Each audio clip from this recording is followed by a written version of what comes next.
Gostaria de falar com vocês sobre um livro e um autor inspiradores e que tem inspirado algumas gerações e que nos últimos anos ganhou notoriedade, se tornou até mesmo produto de fetiche e de consumo, como acaba se tornando qualquer best-seller. Mas ele não nasceu como best-seller, talvez seja uma das grandes diferenças desse livro. Ele se tornou best-seller, ou seja, ele se tornou bastante lido por conta dos acontecimentos que foram vindo, né, junto com este livro, que é O Senhor dos Anéis. Eu falo livro, na verdade, depois ele foi dividido ele é, né, na verdade, dividido em 3 partes, inclusive os filmes são divididos em 3 partes, mas se você for ler a obra, você tem que ler toda ela. Então eu gosto de chamar de livro, tanto que eu li a obra no volume único, que é algo que você precisa ter bastante paciência para ler, mas vale a pena. Não só porque é uma boa literatura, não só porque é um livro bastante falado, porque é um best-seller, porque a gente vai muito atrás disso, né? Ah, todo mundo lê, eu também quero ler. Não é só isso. É porque realmente é uma literatura modelar, é uma literatura, eu diria aí, usando uma expressão aqui até um pouco tosca, mas é uma expressão que acho que vai ajudar vocês a entenderem do que eu estou falando, é uma literatura gabarito, ou seja, ela serve como modelo para as outras literaturas que vieram depois, das literaturas de fantasia, literatura fantástica, como essa que nós encontramos no Senhor dos Anéis, do J.R.R. Tolkien.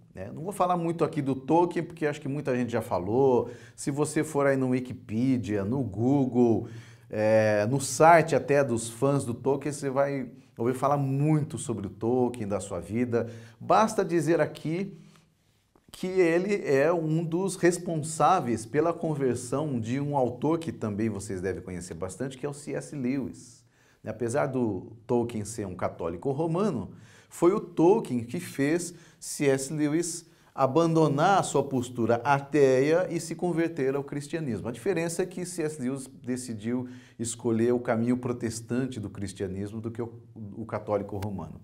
E esses 2 autores faziam parte do mesmo grupo de escritores de literatura fantástica e tentavam trazer não só temas mitológicos, né, das suas terras, né, a terra anglo-saxã, ou também os temas mitológicos nórdicos, mas também trazer temas cristãos. E é isso que eu queria chamar a atenção de vocês. Mas antes de falar sobre alguns temas tipicamente cristãos, né, da cultura cristã, até poderíamos dizer aqui, dentro do Senhor dos Anéis, eu gostaria de falar um pouquinho da literatura. Ou seja, o que nós temos de qualidade e de perspectivas literárias no Tolkien e que vale a pena você prestar atenção. A primeira coisa aqui que eu solucionei aqui no meu apontamento é a peregrinação. Eu sinceramente não li outras críticas falando disso, mas é uma conclusão minha depois que eu terminei o livro. Eu vejo O Senhor dos Anéis como uma literatura de peregrinação. O que significa isso? Se você prestar atenção, o grande mote, né, dos personagens, especialmente do Frodo, né, que é talvez aí o grande protagonista, o herói, né, de toda essa trilogia, é uma caminhada. Eles estão caminhando em direção a Mordor. O Frodo tem que levar esse anel para ser derretido lá no vulcão, né, onde fica Mordor. E para acontecer isso, olha, gente, vão páginas e páginas até você chegar a esse ápice.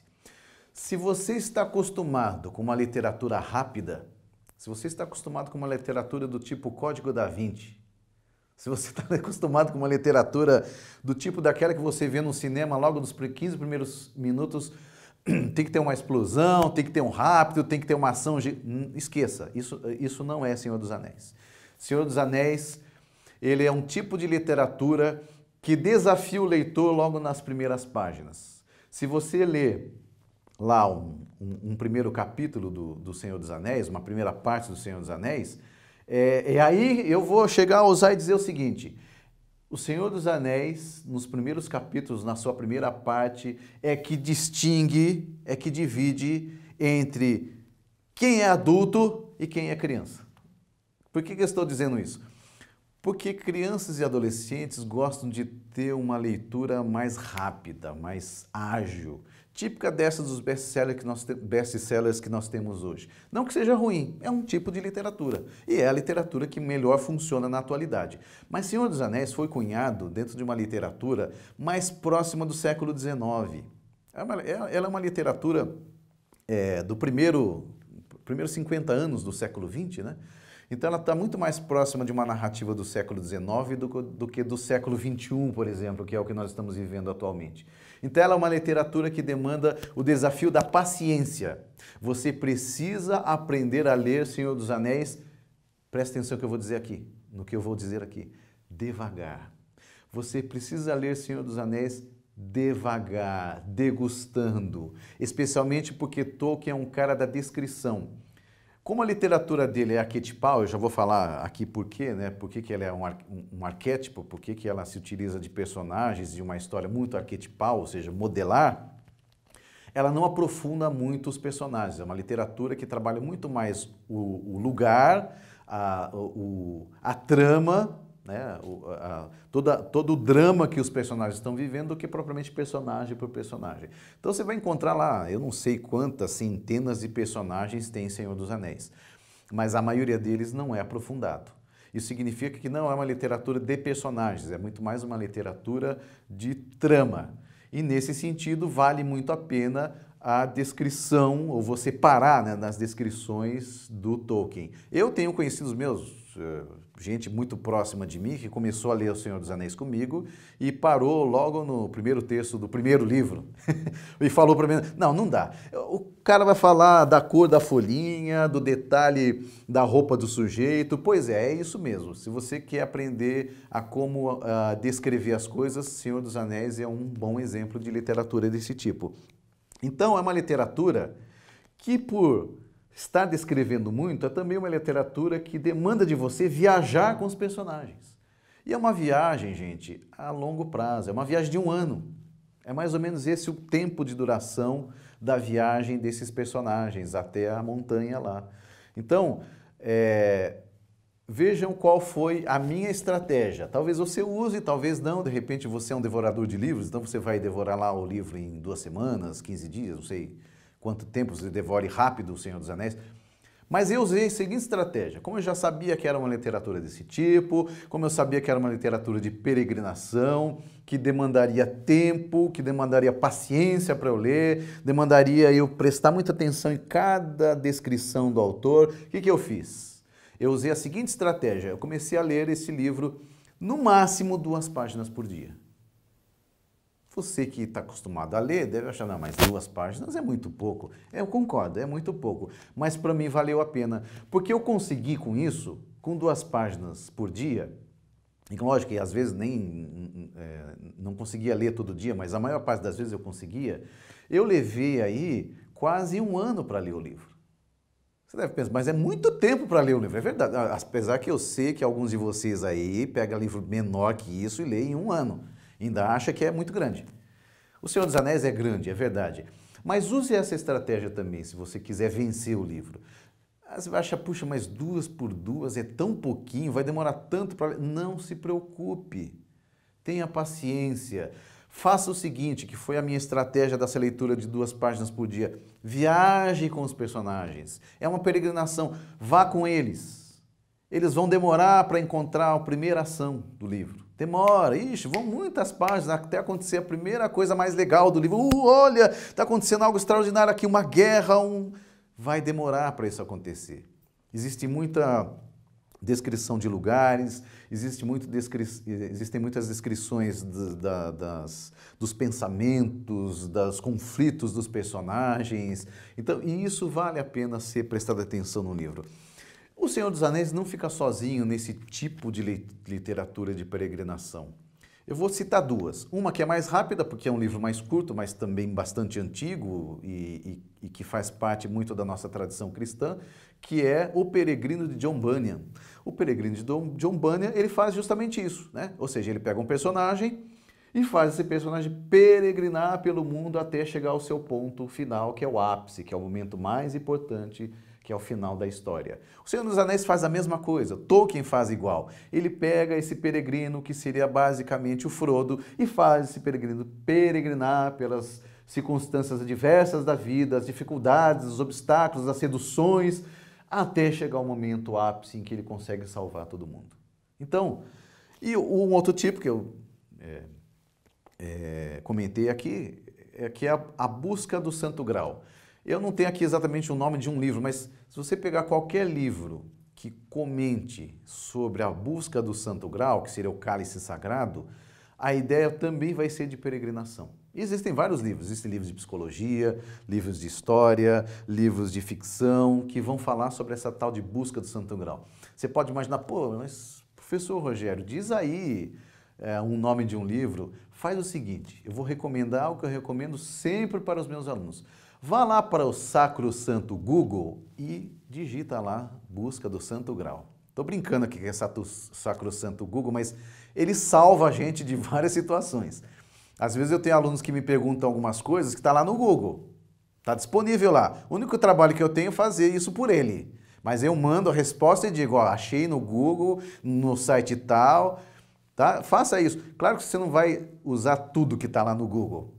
Você precisa ter um pouco de discernimento, talvez aí precise um pouco mais de experiência, de você vasculhar um pouquinho melhor o material, mas o Google ajuda, pelo menos num caso desse, né, de citação, coloque lá a busca do Santo Grau, você vai ter um monte de coisa interessante, um monte de coisa legal para você ver sobre esse tema, e você vai ver que uma das coisas básicas da busca do Santo Grau é a busca, né? Ou seja, a peregrinação pela busca da felicidade no cálice sagrado, que seria o cálice onde teria sido colhido o sangue de Jesus na cruz do Calvário. Então essa é uma primeira coisa, um primeiro elemento que eu gostaria de chamar a atenção na literatura do Tolkien, é uma literatura de peregrinação, portanto demanda uma paciência, um desafio de ler de forma devagar, tá? Eu falei, e aqui vamos para um outro ponto, sobre personagens que são arquetipais, ou seja, são personagens que não são aprofundados, mas eles não são aprofundados de propósito. Ou seja, você tem lá o guerreiro, o anão, o mago, um ser que a gente chama lá, o livro chama de hobbit, que seria um ser humilde, pequenininho, que não desperta grande interesse e nem muito menos alguma ameaça. Então, todos esses personagens não são aprofundados porque eles querem ser modelos.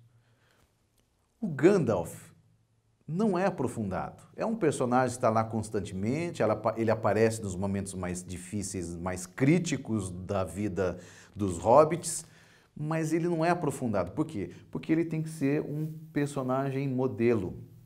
Ele tem que inspirar você. Ou seja, quando você lê sobre o Gandalf precisa dizer alguma coisa inspirando a sua vida, quem você é. Inspirar, talvez, a você também ajudar os outros, a você mudar de nível na vida, porque é isso que acontece com Gandalf lá, né? No filme vocês assistem isso, e no livro é até mais interessante. No livro, o aspecto de mistério envolto no personagem de Gandalf, no livro é melhor trabalhado. Mas essa ideia de Gandalf deixar de ser um mago cinzento e passa a ser um mago branco, essa mudança de nível, ele inspira a nós a também repensarmos a nossa vida e mudarmos de nível. Ou seja, uma questão ética aí envolvida. Se o Tolkien aprofunda demais o personagem, quem vai mudar de nível é o Gandalf. E aí você até pode pensar em mudança de nível, mas como o Gandalf já mudou de nível, você não se tem o trabalho de refletir sobre isso. Agora, como o Gandalf é um personagem arquetipal, ele provoca você se pensar como Gandalf. E aí você mudar de nível. Então, vocês percebem? São personagens arquetipais, são personagens que nos desafiam a pensar algumas coisas da nossa vida, a pensar quem somos, ou como nós podemos ser, ou quanto nós podemos ser maus, ou quanto nós podemos ser bons, né? Então, isso é algo também do aspecto literário de Tolkien que eu queria chamar a atenção de vocês. Outra coisa é a cidade que me apaixonou no livro e no filme, que é a Minas Tirith. Minas Tirith é assim mesmo, tá? Com a língua entre os dentes. Não é Minas Tirith não, por favor. É Minas Tirith. Minas Tirith é a cidade do rei, né? É a cidade... É uma cidade que, de certa forma, também é um arquétipo, ela é um modelo de como é a sua vida. Você pode imaginar, mas como assim essa cidade é um modelo? Se vocês prestarem atenção, no livro isso não é tão evidente, apesar da descrição ser bastante detalhada, mas no filme fica mais fácil de você enxergar. Se você prestar atenção, a cidade de Minas Tirith, ela é na forma de uma espiral. Então olha lá, por exemplo, é uma cidade encravada na rocha, tem um mar lá embaixo, e os cavalos, né, os cavaleiros, eles vão subindo pela cidade, né, numa espiral. Quando chega lá no topo, que é onde está justamente o castelo do rei, de frente, se eu não me engano, de frente para o castelo do rei tem um jardim. Nesse jardim está plantada a árvore que representa aquele povo, que é o povo do Aragorn, que é o rei, que no último filme e no último livro é denominado de O Retorno do Rei. Então, essa cidade ela é modelo e o jeito que ela é construída não é à toa, não é por um acaso que é feito esse modelo. Eu vou contar uma experiência aqui para vocês que eu contei já a algumas pessoas e vocês vão saber também. E não tenho medo nenhum de contar porque vale a pena. Talvez você tenha tido uma experiência parecida. Uns 8 ou 9 meses antes de sair o terceiro filme, O Retorno do Rei, eu sonhei com um lugar que era justamente desse jeito, como se fosse uma cidade construída na forma de uma montanha. A gente chama isso de zigurate. Para você ter uma ideia do que é zigurate, leia lá o texto da Torre de Babel. A Torre de Babel é um zigurate, ou seja, qual a melhor forma de você tentar chegar aos céus? Ora, na forma de uma pirâmide. Essa é a construção mais básica dos antigos, essa é a construção mais básica dos nossos ancestrais. Por que você encontra pirâmide em vários povos, em várias épocas? Ah, você deve estar respondendo, por causa dos alienígenas. Não, não são alienígenas, que pena. Se você acredita nisso, né, eu não sei. Não são alienígenas, não é por causa de alienígenas que têm construído pirâmides. É porque esse é o jeito mais fácil, mais tranquilo, talvez, da engenharia para você construir alguma coisa estável e que possa ser bem alto, uma pirâmide. Ora, o zigurate é uma espécie de pirâmide. Então, a Torre de Babel é um zigurate. Ela faz isso daqui e vai lá até o alto. A cidade de Minas Tirith é uma espécie de zigurate. Eu sonhei com um negócio desse, um zigurate, que tinha justamente essa forma espiral e lá no topo tinha um jardim com uma árvore plantada no meio resplandecente. Aí eu acordei. Que será isso? Ficou na minha cabeça. Eu anotei meu sonho, como às vezes eu faço, quando são sonhos relevantes. 9 meses depois, quem sabe aí nasceu um bebê, né? 9 meses depois, eu fui assistir o filme e eu simplesmente fiquei de boca aberta, meu queixo caiu quando eu vi na tela do cinema a cidade que eu sonhei. Alguns podem perguntar, puxa, mas isso foi um sonho profético, professor?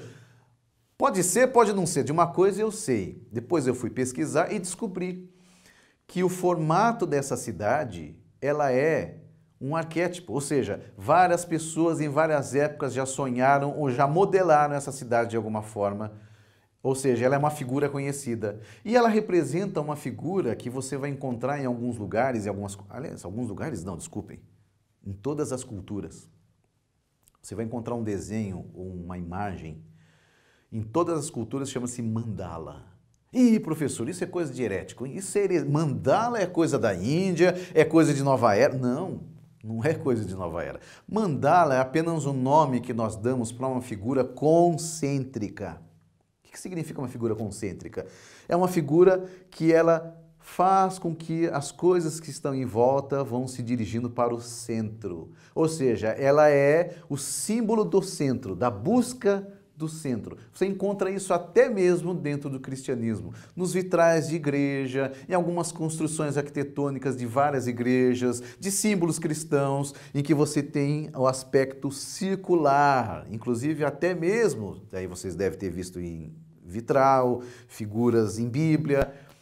Vocês devem ter visto já uma figura de um círculo dividido em 4 partes, que apresenta em cada pedaço, como se fosse uma pizza dividida em quatro pedaços, né, em 4 partes, cada pedaço de uma cor e em cada pedaço uma figura. A figura de um boi, a figura de um leão, a figura de uma águia, a figura de um homem, representando os 4 aspectos de Jesus.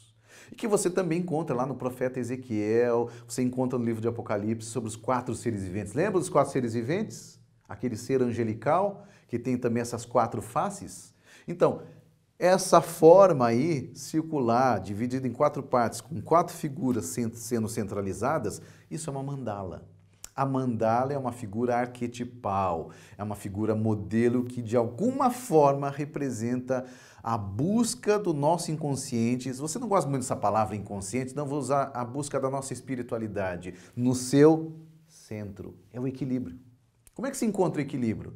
Se eu fosse equilibrar uma caneta aqui nessa ponta, como é que eu conseguiria equilibrar essa caneta? Se eu colocar nessa ponta, ela vai cair desse lado. Se eu colocar nessa ponta, ela vai cair desse lado. Mas se eu colocar exatamente no centro, ela vai ficar em equilíbrio. A mandala é uma figura que representa isso. A busca do equilíbrio. O equilíbrio se encontra no centro. Ou seja, nós temos um centro espiritual, um centro de equilíbrio que deve ser buscado. Isso, evidentemente, nós buscamos através da busca em Deus, da busca em Cristo. Cristo é o nosso centro. Cristo é o nosso ponto central de apoio. E que muitas vezes a figura da mandala representa isso. A cidade, então, voltando aqui ao Senhor dos Anéis, olha que interessante, então. Uma cidade no livro do Senhor dos Anéis tem um certo sentido de busca do centro. E aqui, então, nós podemos partir para um outro ponto. O ponto do cristianismo, aspectos do cristianismo, aspectos espirituais, inclusive baseados nessa busca do centro. Em relação ao cristianismo, então, nós vamos encontrar, já que falamos de Minas Tirith como uma cidade que está apontada para o centro, e olha interessante, no centro tem uma árvore, que é uma espécie de árvore da vida, que é o símbolo desse reino do Aragorn, que é o rei principal. O Aragorn, ele é muito parecido, ou diria aqui que ele é uma prefiguração daquilo que é Jesus Cristo. O Aragorn é um rei que é meio homem e meio elfo. E a gente sabe que os elfos, no Senhor dos Anéis, é como se eles fossem seres angelicais. Então ele tem como se fosse, como acontece, né, com Jesus, ou como se fosse Jesus, uma dupla natureza. Tanto que o Aragorn, ele vive mais do que os homens. Ele se compreende como homem, mas ele é nascido, né, de uma geração também de seres como se fossem divinos, seres eternos, seres que praticamente não morrem. Eles são mortais, ou seja, se você pegar, por exemplo, e atirar uma flecha ou fincar uma espada num elfo, ele morre. Mas se não fizer isso, eles são imortais, ou seja, eles não têm doença, não sofrem os problemas típicos que os seres humanos sofrem. E o Aragorn, por ter justamente essa ancestralidade, ele é um homem que viveu durante muito mais tempo do que todos os outros homens, se tornou o rei dos homens e amigo, né, de todas as outras nações. Vocês vão ver isso no final do livro, caso vocês aceitem o desafio de lê-lo. Além disso, ele é também uma espécie de arquétipo do Jesus que luta contra o mal. O livro não deixa isso tão claro, mas eu gostei muito quando aparece no filme, por exemplo, quando o Aragorn, para vencer a guerra final, e isso está claro lá no filme, também está claro no livro, que existe uma clara diferença e desequilíbrio entre exércitos. Os exércitos do mal os exércitos do mal é bem maior, tem um número muito maior do que o exército do bem. Então, para que todos os homens, todos os anões, todos os hobbits, todo mundo que está disposto a lutar contra o mal, se junte, ainda assim não consegue vencer o número. Aí que Aragorn, então, tem uma ideia. Ele vai até um lugar que ninguém ousa entrar, que é como se fosse o mundo das sombras, o mundo dos mortos. Tem um momento do livro que mostra isso, né? Esse universo é um universo de medo, de mal, de morte, e ninguém ousa entrar nesse espaço. Ele se lembra disso porque um dos seus ancestrais prendeu almas de guerreiros lá nesse lugar, eles estão presos, esses mortos estão como se sob uma maldição, então eles não podem nem reencarnar e nem ir para o mundo dos mortos. Eles estão ali como se fosse um limbo, né? E Aragorn vai até esse lugar para tentar libertar esses mortos desse mundo dos mortos, ou seja, tirar a maldição de um dos seus ancestrais. Porque só ele pode fazer isso. Se foi um dos ancestrais que lançou essa maldição sobre essas pessoas, só ele pode ir lá e quebrar essa maldição. E é isso que ele faz. Então ele chega naquele lugar, ele é ameaçado, ele quase morre para poder entrar nesse lugar. E quando ele chega lá, ele conversa com o líder desses fantasmas, desses mortos, e libera esses mortos dessa maldição. Em troca, ele pede para que esses mortos guerreiem por ele contra o mal. E aí, com esse exército fantasma, que é imortal, ele consegue vencer o mal. Ora, isso lembra muito bem Jesus, quando, depois do terceiro dia da sua morte, antes da ressurreição, ele desce aos infernos para libertar aqueles que deveriam ser libertados. E aí ascende. Então, de certa forma, uma indicação que o Aragorn faz algo parecido com o que Jesus faz, ou seja, a libertação da maldição do pecado, da morte, de ficar no universo dos mortos e do pecado. É algo aí que você pode talvez discordar ou duvidar, mas presta atenção nisso no livro, presta atenção nisso no filme, que isso me parece que está bem até desenvolvido na narrativa. O Gandalf, eu comentei com vocês que ele não é tão desenvolvido assim, porque ele é uma espécie de querubim, ele é uma espécie de anjo. Pode prestar atenção que de vez em quando ele desaparece. Ele é até uma espécie de anjo investigador, né? Porque quando ele sai, desaparece, quando ele volta com novidades. Tanto que tem um momento do livro que dizem que em algumas terras não gosta muito da chegada do Gandalf, porque cada vez que o Gandalf chega, ele traz más notícias. Ele traz alguma notícia ruim, né? Mas não é que ele traz notícia ruim, é que ele está sempre vendo coisas que os outros não estão enxergando. Dois personagens são muito importantes que fazem o tempo todo isso. Investigar o que está acontecendo, o que isso pode se desdobrar lá na frente para o mal. É o Gandalf e o Aragorn. O Gandalf, ele de vez em quando desaparece. Quando ele aparece, ele geralmente aparece nos momentos mais críticos. Momento que o Frodo, o Bilbo estão vivendo dificuldades, ele aparece. O Bilbo, no Senhor dos Anéis, não vai aparecer de forma constante, ele aparece só no começo do livro. Então você vai ver melhor a história do Bilbo no... Deu branco. O Hobbit. No livro O Hobbit, que também já saiu o primeiro filme do Hobbit. Então o Bilbo aparece mais vezes. Agora, qual é o centro, qual é, digamos assim, o mote principal do livro? O mote principal do livro é o Um Anel. Professor, o senhor era professor de português, de teologia, de filosofia, e fala português errado, o Um Anel? É o anel. Não, é o Um Anel. Inclusive, assim é traduzido. Que eu me lembro, no Senhor dos Anéis é traduzido assim. O Um Anel, porque não é apenas um anel. E não seria só falar assim, é o anel. Tá, o anel em português é o anel, mas é o anel, o com maiúsculo. Então, para não ficar o com maiúsculo, se fala o Um Anel, porque ele é o anel escolhido, ele é o anel mais importante. Ele é o anel que foi forjado pelo mal, então, essencialmente, ele é um anel do mal. E como existem outros anéis, e agora vocês vão entender por que chama-se Senhor dos Anéis, né? Este anel, ele foi forjado pelo mal, junto com outros anéis. Os outros anéis foram forjados pelos anões. Os anões são os grandes aí forjadores, né? Eles que fazem coisas de metal das melhores possíveis na Terra-média, que é a região, o espaço geográfico onde acontece a história.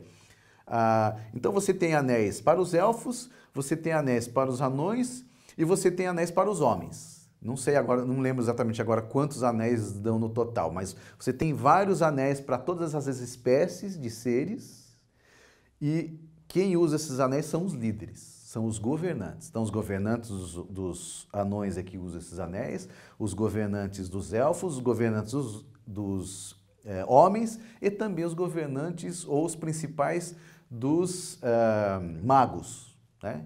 Então, você tem, acho que se eu não me engano, 4 espécies, pelo menos, que estão usando esses anéis e que governam. E tem um anel que governa todos esses outros anéis, que é justamente o anel. E quem é o dono desse anel? É justamente o Senhor do mal.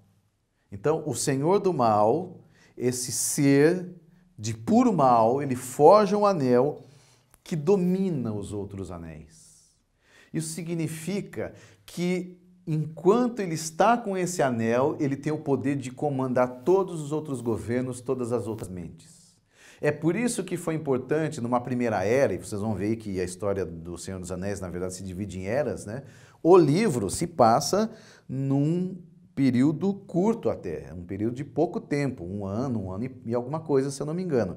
Mas a história geral, né, dos humanos, dos elfos e etc., são em eras. Isso você vai encontrar no final do livro. Aí você vai ver quantas eras durou. Numa era anterior, esse anel já tinha sido perdido. Então, as pessoas estavam livres do poder desse anel. Esse anel ele corrompia os governos, ele corrompia os governantes, né, das outras espécies. Mas uma vez que ele desapareceu, tudo ficou em paz, tudo ficou tranquilo, tudo ficou quieto. De repente ele aparece, ou ele reaparece, né? E como é que ele reaparece? Para você entender como é que esse anel reaparece, você tem que ler o Hobbit. Então eu recomendo fazer o seguinte, você vai ler O Senhor dos Anéis, espera, leia primeiro o Hobbit. Leia o Hobbit, depois você lê O Senhor dos Anéis. Ao ler o Hobbit, você vai descobrir que esse anel ele surge por causa de dois personagens principais. Bilbo, que é o hobbit principal do livro O Hobbit, e o Gollum, que a gente não sabe exatamente se foi um hobbit ou não, mas é como se fosse uma espécie de hobbit, que se transforma pelo poder do anel, se transforma numa criatura feia, o anel corrompe de tal forma ele que ele fica desse jeito, e fica essa briga para disputa quem dos dois vai conseguir esse anel. E o pano de fundo desse livro tem um dragão, que eles têm que ir lá nessa caverna do dragão, porque esse dragão tomou conta do reino dos anões, se eu não me engano, tal, mas o importante aí é esse anel. E esse anel, então, ele é redescoberto pelo Bilbo, que por sua vez estava com o Gollum. Ou seja, o Gollum ficou com esse anel durante muito tempo escondido. E ele não exercia poder sobre ninguém. O anel exercia poder só sobre ele. Mas a partir do momento que esse anel foi parar na mão do Bilbo e depois de algum tempo começou uma nova era, aí então o mal começou a se levantar de novo para conquistar esse anel e ao conquistar esse anel conquistar todos os reinos. Então qual é como é que eu diria aqui, qual é o exercício, a tarefa principal dos personagens, especialmente do Frodo? É pegar esse anel e destruí-lo. Só que ele só pode ser destruído no lugar onde ele foi forjado. Ele não pode ser destruído em qualquer lugar. Agora, vejam que interessante. O anel, portanto, ele é símbolo do poder. Qual é, talvez, uma das coisas que mais corrompe o ser humano? O poder. Se você quiser saber como alguém pode se comportar de forma ética, se você quiser testar alguém se ela é ou não é correta, dê-lhe poder. O anel é a representação disso. Aquele que põe o anel se sente no desejo de dominar os outros. Pode prestar atenção nisso. Até mesmo o Gandalf, que é um mago, que é poderoso, ele resiste de todas as formas de colocar o poder, de colocar o anel, porque isso vai seduzir a ele a acreditar que com o anel ele pode dominar todas as mentes, todos os governos e colocar paz sobre a terra. Mas ele mesmo diz, mas... E se acho que no filme não aparece isso, mas no livro aparece, em que ele mais ou menos diz assim, mas e se de repente, no intuito de fazer o bem, de trazer a paz com esse anel no meu dedo, eu me descubro mais poderoso do que os outros e eu me arrogo do direito de mandar em todo mundo. E aí eu começo uma nova era do mal. Olha a consciência de Gandalf. Muitas vezes nós justificamos o nosso poder em nome do bem.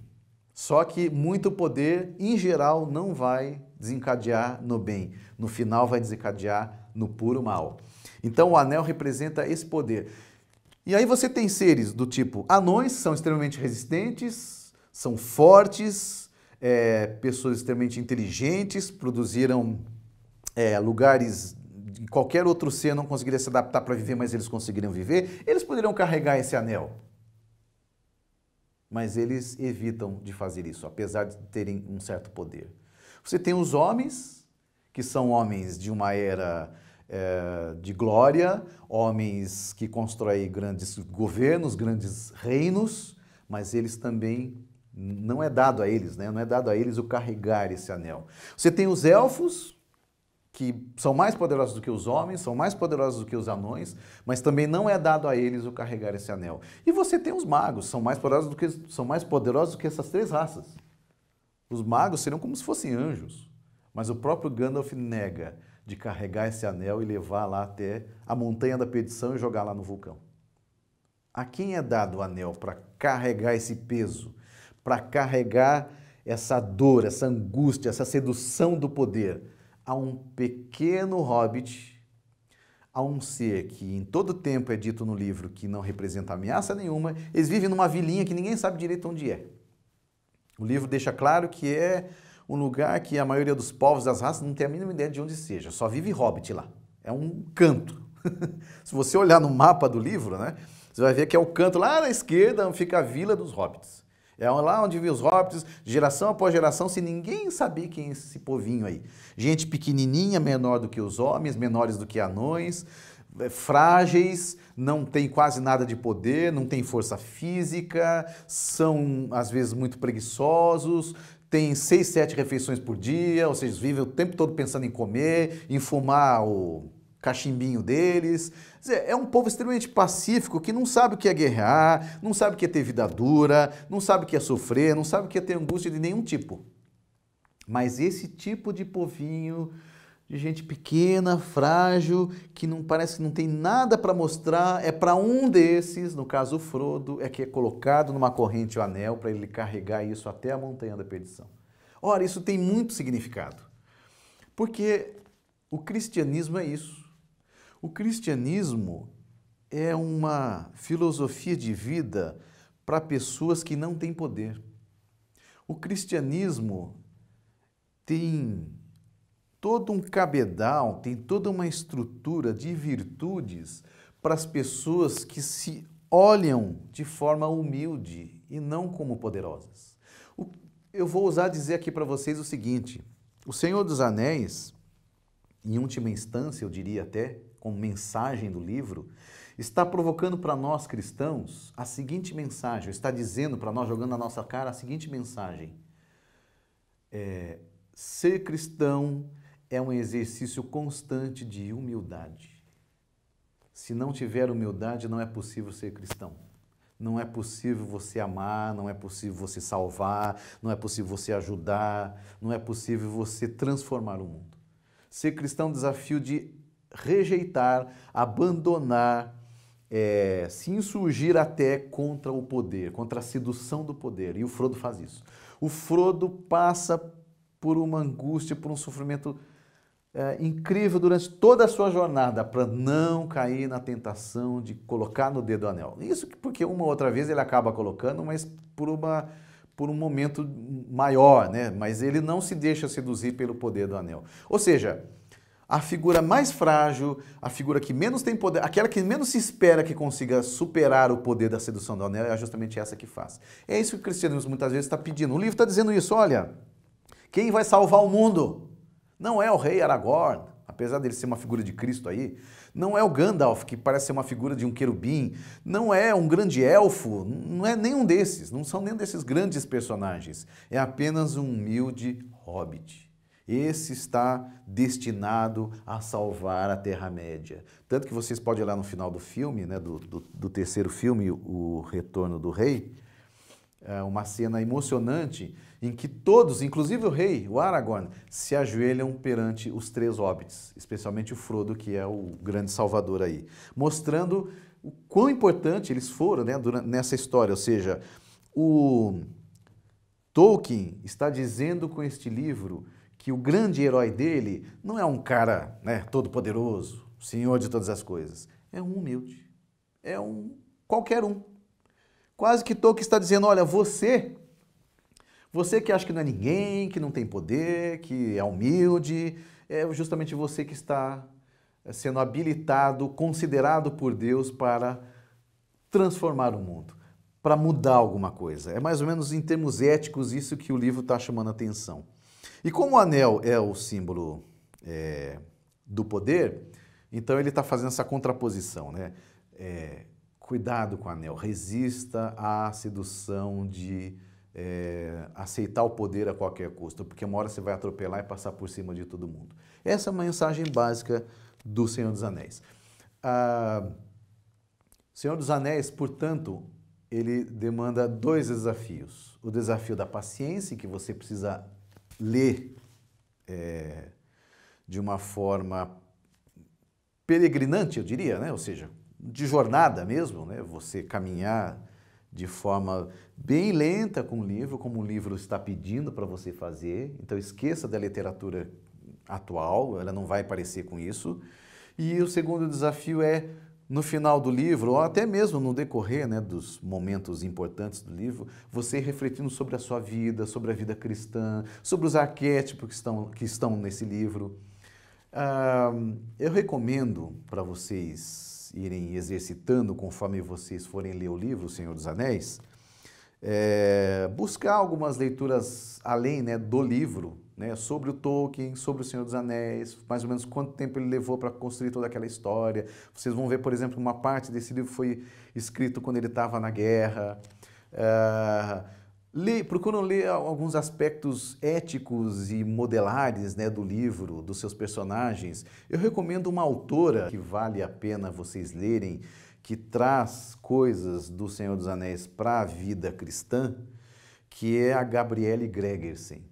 Gabrielle Gregersen, ela é especialista em C.S. Lewis, mas por ser especialista em C.S. Lewis, ela também é uma especialista em literatura fantástica e em como tirar aspectos éticos e coisas que servem como modelo para a nossa vida cristã. Então vá atrás, coloque lá Gabrielle Gregersen com 2 Gs, Gregersen, no Google. Vocês vão ver que vão aparecer alguns livros que ela escreveu, inclusive do C.S. Lewis, caso você queira ler também o C.S. Lewis, que escreveu bastante ficção.